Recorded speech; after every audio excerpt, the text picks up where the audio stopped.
What's going on? Welcome back to another episode of After the Buzzer. This is one of 3 uploads today. We have the first one, obviously, right now. The second one being the What's Next episode for the Boston Celtics.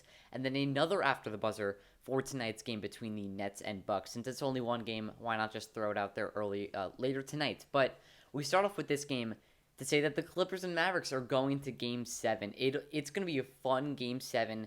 I was saying it'll be fun to see whether the Clippers can answer back in 4-7 or will the Mavericks take the series in Game 6. And the Clippers are able to hold on and force a game number 7. Now, Kawhi Leonard is just not even human anymore. Dropped 45 points, 56% from three-point range, and you don't really see him doing that too often. He's not really a three-point shooter. He's a defensive guy, mid-range shooter, finisher. But he was 5 for 9 from 3 today. Extremely impressive, but it was so impressive.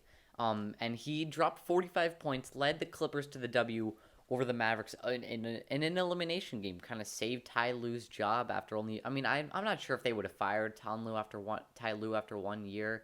But they did have finals expectations from a lot of people, and now, the Luka Doncic dropped it was 29 points. Tim Hardaway Jr. also had about 22.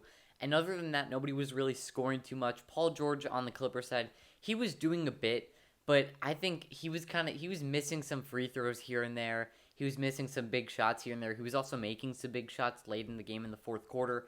But in the end, it was basically Kawhi Leonard and Luka Doncic, as it's been all series. The matchup between the two of them, what makes it so good. But the Clippers, I think that it might sound weird, but I think that their biggest threat of these playoffs are the Mavericks and probably the Mavericks and I'm trying to think of who else. Maybe the Lakers you can throw in there, and also the Suns. But I think that if the Clippers got past this round, they would be able to sweep the West. Not sweep the West. I mean, win the West is what I'm trying to say. If they can get past the Mavericks, then they can win the West.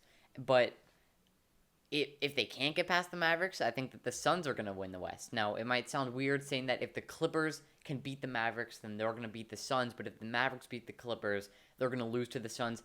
I just think that the Clippers just need to beat the Mavericks, and then they should be able to get to the finals. The Suns are going to give them a tough problem, but I think in the second round, we'll just throw. I think, whoever the winner of tonight's game, or I guess maybe tomorrow's game, or I don't know, maybe Monday's game, whoever the winner of that game is between Game 7 of the Mavericks and Clippers, they're going to play the Jazz, and I think that the Mavericks would be a fun matchup to see versus the Jazz, Luka and Donovan Mitchell, and then Gobert and Porzingis. But I would probably think that the Mavericks can win that. I would probably have the Jazz to win that series over the Mavericks, but I think that the Clippers can beat them. It might sound weird, just like the Suns saying that this team can beat the Mavericks, but they can't beat the Clippers, even if the Mavericks beat the Clippers. The Clippers just need to get past the Mavericks, and I think that they can get to the finals. I'm saying they can definitely beat the Jazz. They can definitely beat the Suns, because I think that they're going to beat the Nuggets for sure. But they can definitely get past the Suns and the Jazz and get to the finals versus, in my prediction, Philly. And it looks like that might be the end of the road for them. But I can still think that they can get to the finals if they can win Game 7. But of course, it's up to next game to see if they can win. And but the biggest problem with the Mavericks for the Clippers is Luka Doncic, of course. I mean, but you have guys like Tim Hardaway Jr., Dorian Finney-Smith that can make big time shots for you when you need them to. But Luka Doncic, I think, was definitely he was guarded by Kawhi the whole entire game. But the problem was when they would switch either on Nicholas Batum or Reggie Jackson, or sometimes it would be onto Marcus Morris. Luka would just score on them anyway. He would power his way into the post and then just do that fadeaway off balance, off the right foot, and somehow manage to get that shot to go. Or it would either be that or a step back three. But he wouldn't be able to do it on Kawhi. That's why I think he only scored 29 points. Like, I'm saying it because Luka Doncic can score 45 any day he wants. But he was only scoring 29 because the Clippers were doing a pretty good job.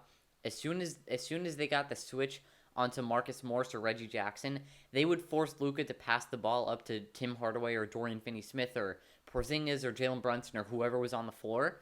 And it was a good job by the Clippers either doing that or getting Kawhi right back on Luka as fast as they could, whether it was intentionally fouling on whoever was on the court for the Clippers, or just switching right back from Kawhi and whoever was switched onto Luka, so that Kawhi would be guarding Luka at all times, because that was the only way that they were going to stop him from scoring. So the Clippers were doing a good job. As long as they can do good on the defensive end, then I think that they should be able to complete all the offensive end. You saw Reggie Jackson; he scored 25. He was also hot at the beginning. He was hot. He was like Devin Booker. I mean, he didn't end up with 47 points, but he was like Devin Booker at the beginning. He was like 5 for 5 from 3 in the first quarter or something like that. I don't know. He was a big factor though.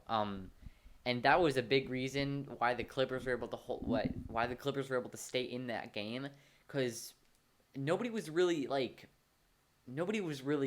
consistently scoring the ball except at the end of the game with Kawhi Leonard. But in the first quarter, through the second quarter, through the first half in general, Reggie Jackson was pretty much on it. But the Clippers, if they can try to stop Luka, whether it's keeping Kawhi on him the whole entire game and switching back and forth, just do anything to keep Kawhi on Luka. And if Kawhi can do the same thing he did in Game 6, or even Paul George steps up his role, then I think that the Clippers can move on, and I really hope that they do, because I really don't want to go back to my playoff prediction. I don't want to go back to my playoff predictions bracket, react to it on the other channel, which you should go check out, link in bio, at the end of the season, and completely mess up my bracket, because I have the Clippers going to the finals, because I really think that they should. I got every single first round matchup correct except for Knicks versus Hawks. So that one kind of hurts, but that will wrap up the video. Hope you guys enjoyed. Have a great day. Make sure to stay tuned for the next episode coming soon today. What's next for the Boston Celtics after being eliminated in 5 by the Brooklyn Nets? It's not a part 2 to this video, but we'll see you in the next one. Peace.